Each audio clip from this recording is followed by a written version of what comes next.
Hello everyone, you're watching AMN English. This is our program, weekly review as usual. We're going to highlight some of the stories of the last week, and we will just give a little more time to a couple of the stories for further discussions. I'm Jonas Asres, joined by Muscano Fentau. Stay with us.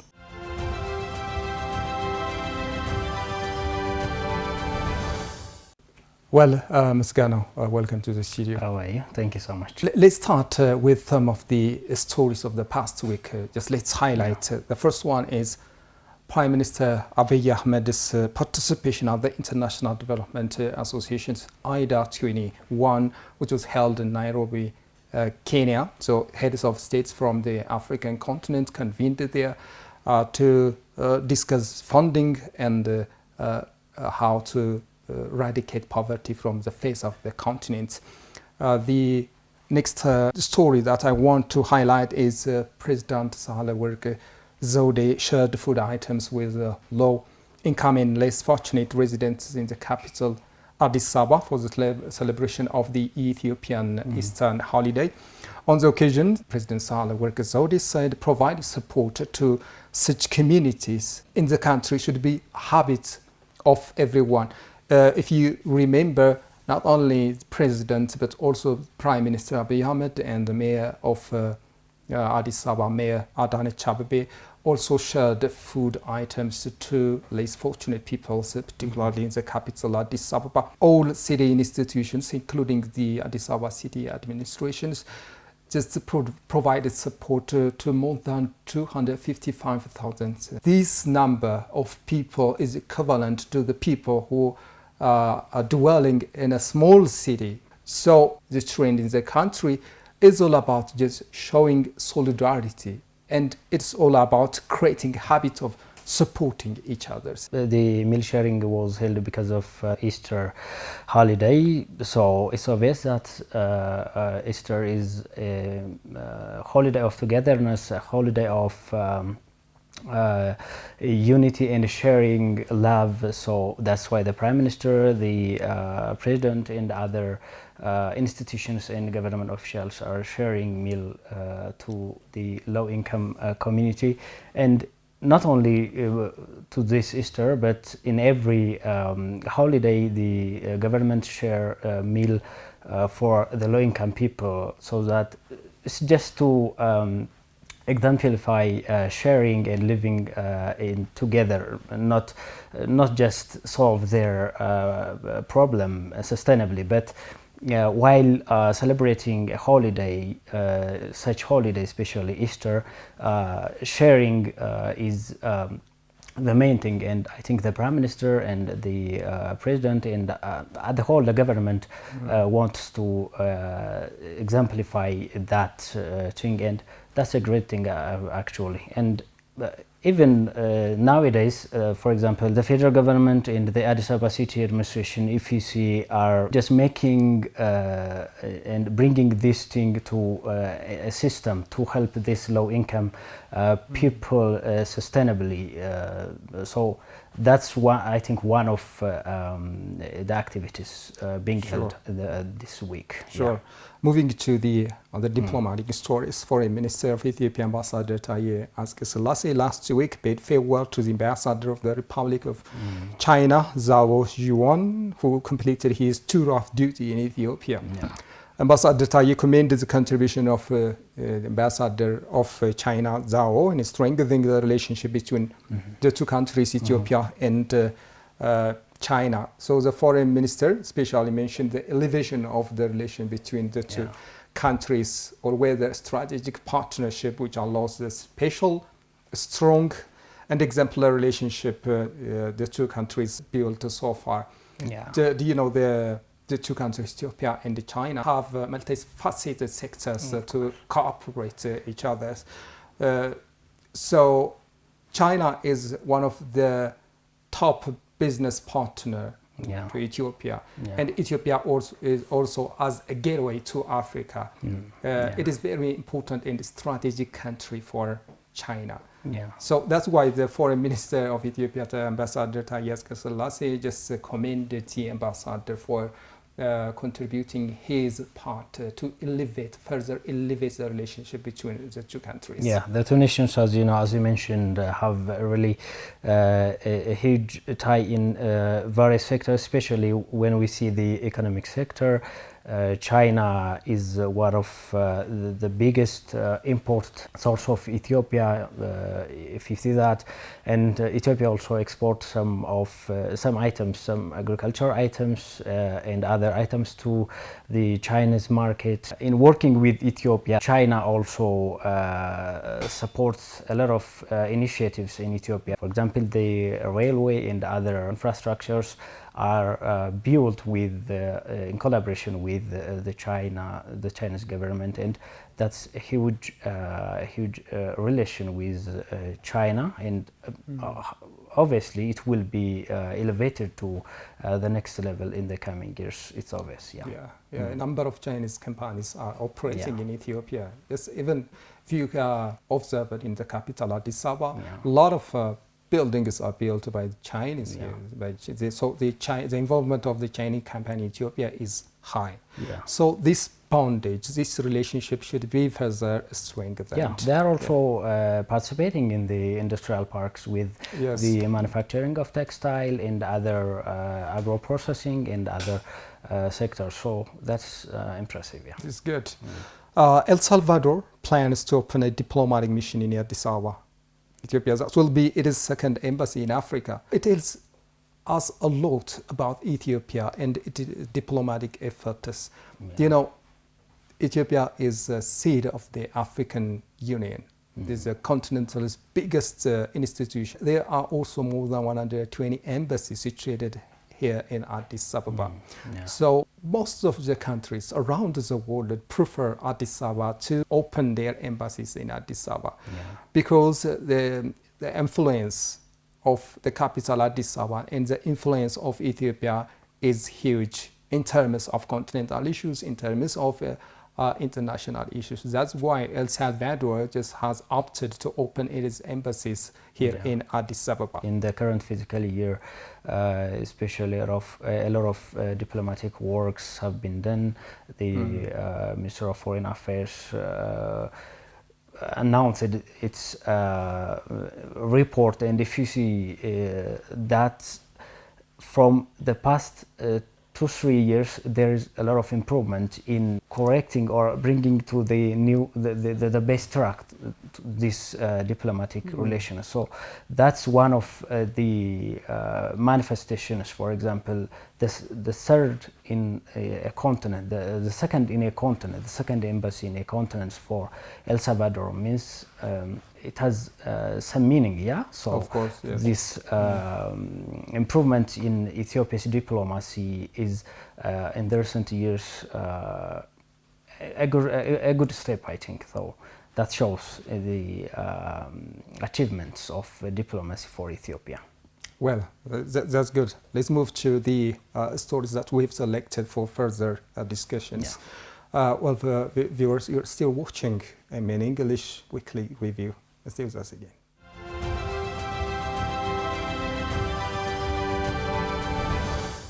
All right, so Ms. Gano, what we have first is the African Head of States Summit in Nairobi, just last week. African heads of states, the leaders convened in Nairobi for the International Development Association, IDA Summit. So the summit service, as you know, it's as a platform for African leaders to discuss strategies for maximizing the impact of IDA's funding, ensuring that it is effectively utilized by each country in the continent Africa to drive sustainable economic growth and to reduce poverty in Africa and to improve the lives of millions. It's billions, 1.2, it estimated 1.2 billion people are living in the continent Africa. So to improve the lives of these people in Africa, this is the aim, the focus of this association, the International Development Association. It was established in 1916 as part of the World Bank. The main mission is to combat poverty by providing grants and low interest loans. Just two keywords. It gives grants and, just in terms of loans, low interest loans, just to support programs in the continent Africa and in other developing nations around the world. What kind of programs? Programs that foster economic growth, programs that reduce inequality, and programs that enhance the living conditions of the people who are living in such countries. This International Development Association, IDA, is, as you mentioned, a part of the World Bank Group. That's why I think, for example, the president of World Bank Group, Ajay Banga, also attended the event, and I think we will mention what he said regarding that. And Prime Minister Abiy Ahmad and other 19 heads of states of Africa attended this summit. So the main mission for IDA is helping countries, about 75 countries around the world, in which 39 of them are in Africa actually. The International Development Association is working mainly to reduce poverty, one by helping the activities of the government through finance. The other is the technical support for these countries, and on the other hand, the development of policies and strategies for these developing countries is the other activity for the International Development Association. And that's why I think the Prime Minister also urged for an elevated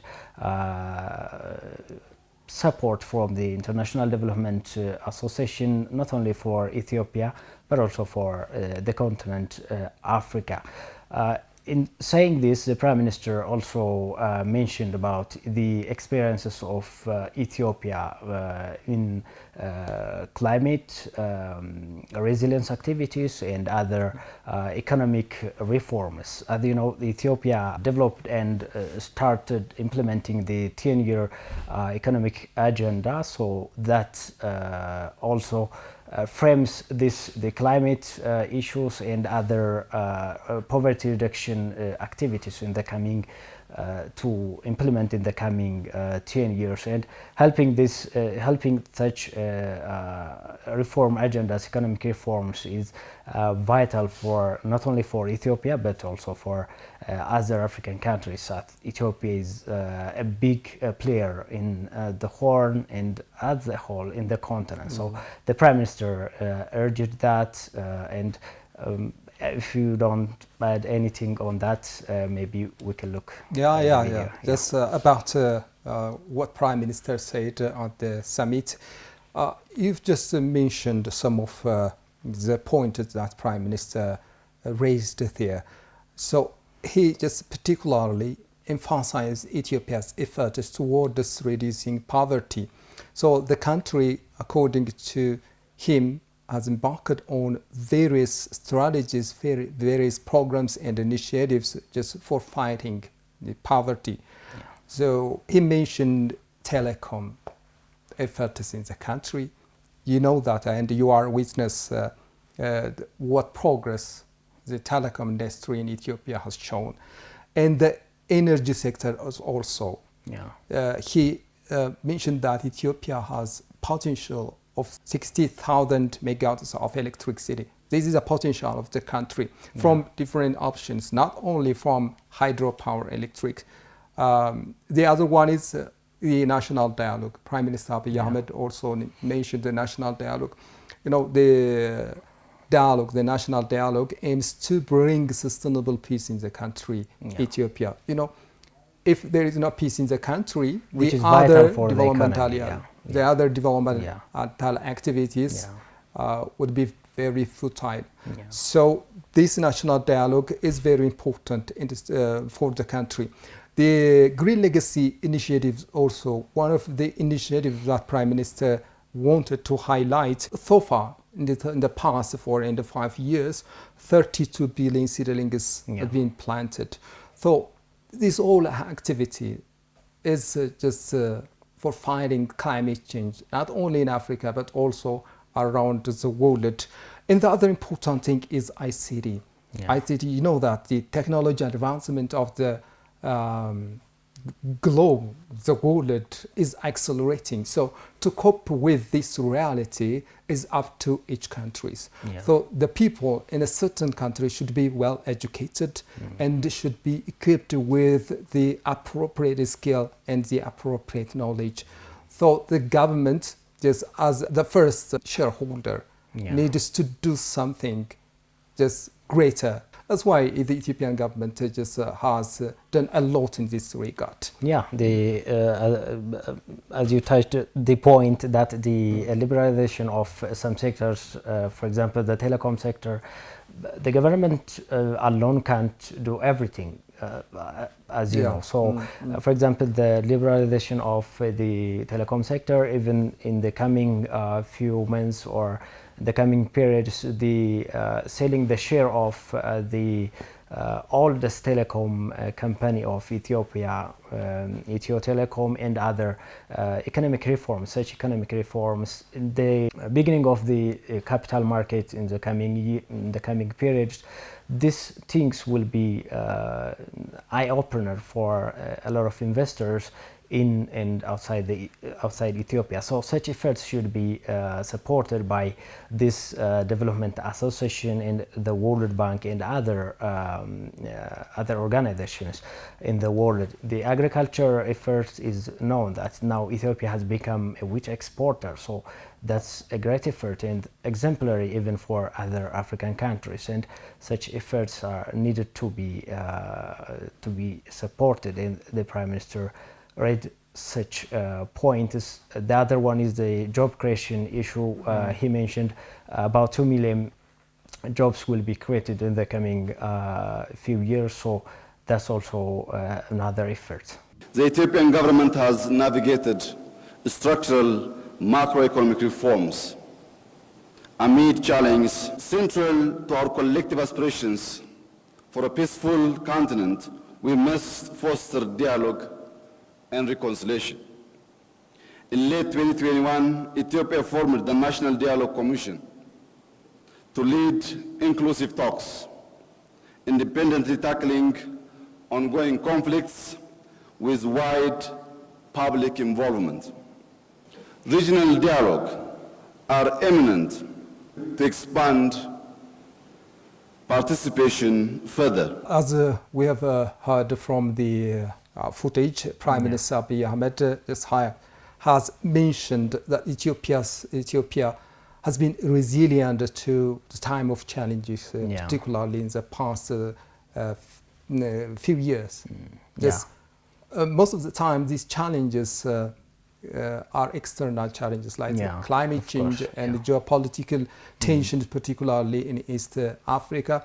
And the soaring living cost of the world, this inflation affects the country, each and every country. That's a global crisis, global challenge. Of course, the inflation, because especially after the COVID and the conflict camps, the Ukraine, Russia, and other internal and external conflicts created this high inflation, and Ethiopia also has become one of vulnerable for this inflation. The other thing is the climate issue. They mentioned regarding the climate. Actually, if you see Ethiopia, it has become an exemplary even for other African countries, including Kenya. Kenya has planned to plant billions of trees after seeing this effort by Ethiopia, and but if you see the issue of climate, while not contributing for the air pollution, the African continent, especially a country like Ethiopia, has become vulnerable due to this climate change. And I think the Prime Minister stressed that everyone should work on climate change like Ethiopia. So of course, that's a great effect by Ethiopia. But by the way, it has a plan. The government has a plan to expand this campaign, the Green Legacy campaign, not only to neighboring countries, but also the entire continent, Africa. So Prime Minister Abiy Ahmed just emphasized agriculture, tourism, and manufacturing as a bedrock for the country to eradicate poverty from Ethiopia. He finally calls for increased finance to particularly preparedness, response, and recovery activities of countries which are just supposed to be developing countries. One thing about the AIDA summit in Nairobi, President William Ruto, President of Kenya, reflected something that in 1973, just 50 years ago, the first meeting of this International Development Association convened in the same country. So at that time, there was a World Bank and the president of the World Bank and other heads of states of the African countries. So the issue was the same. The issue was about eradicating poverty. After 50 years, the same issue is being discussed by the heads of states, by leaders of African countries. Tell us something that the African leaders, African countries must do something greater than rhetoric. They must act something beyond just discussing. Yeah, of course, that's why we mentioned the experience of Ethiopia, for example. If you see in the agriculture, this wheat production is a message to the rest of Africa that we can do it by ourselves. We were the biggest importers of wheat, but now we started exporting wheat. Why? Because we did something. We're doing something. So that's, I think, a message for the rest of the world, the rest of the African continent, by Ethiopia and its prime minister. By the way, just you don't have to be dependent on others for your development. You have to work hard, and you have to see a lot of options that are available around you. So you have to have the ability to utilize the resources, the potential that you have. So the Ethiopian government, I think, has opted this one. That's why it has just brought a lot of change in terms of different sectors, development sectors.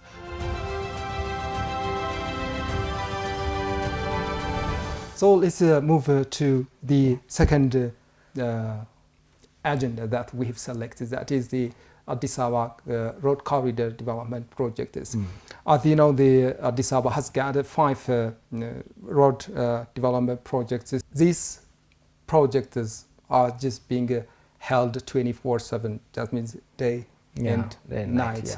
And the city administration and the government also accelerating towards completing within a shorter period of time.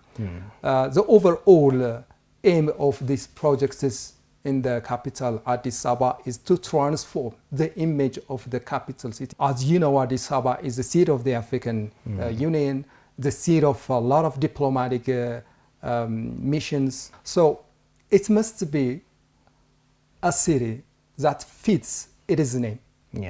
That's why the Addis Ababa city administration, because and Addis the government Ababa means a new flower. It's new flower. But what I mean, the name is as a capital city of Africa. Just it is expected to be the best city in the continent, Africa. As we say that there are 120 embassies situated in Addis Ababa, just it is expected to fit that name. That's why the government has just embarked this ambitious, and as Mayor of Addis Ababa, Mayor Adanecha say that it is a daring project for the city because no one dares to complete this kind of huge project to complete within a very short period of time, just mobilizing people, mobilizing resources. It needs a huge determination. That's why she says that it is a daring project, but assured that the government and the city administration will complete it within the time schedule. It's scheduled to be completed within 3 months, as it has been planned. And since start, it has been about a month and a half, more than a month and a half. And if you see the report last week by the mayor of Addis Ababa city, Addis Ababa, a lot of progress has been witnessed within this short period of time. It covers more than 48 kilometers or 1,000 hectares. But if we see the activities being carried out, it looks like every effort is on this corridor development project, and even the workers from the site were mentioning that no, it will not last for 3 months. We will finish it within a short period of time, within less than 3 months. And they're so energetic, they're so impressed by the project. If you see the even the architecture, it has been researched for a year before the implementation in the last physical year. So this research and this impressive design I think will be seen on the ground within a short period of time. And the Prime Minister also evaluated the progress of the project this week together with Mayor Adanachi and other officials of the city administration. Mental evaluation. Yeah, it's for the second time since the beginning of this corridor project. And the Prime Minister also wrote on his social media that it's an impressive progress. One thing about the corridor development project in Addis Ababa, it's the cooperation of embassies which are located along the corridor, the places that the corridor development are being underway. So the embassies, in the evaluation of the city councils, the city council, as you've mentioned, evaluated the progress of the corridor projects. So at that time, one thing which was raised is the cooperation of the embassies. It's a matter of just moving their faces a little. We would like to call upon the embassies to cooperate in this regard with the city administrations. I think a lot of embassies are collaborative in this issue, but some who are not collaborative right now will be allowing this activity as they talk with their government. But if you see the public, if you see other the private sector and other institutions, everybody is contributing to this corridor development project, and that's why I think the mayor is expressing her gratitude in every means to the public and for everyone. Yeah, it's good. Thank you, Ms. Gano. Let's wrap up here. Well, everyone, this is our program, weekly review. So what we have today has been concluded. I'm Jonas Asres with my colleague Ms. Gano Fentau. We would like to say thank you for being with us until we meet you next week with other hosts. Bye-bye.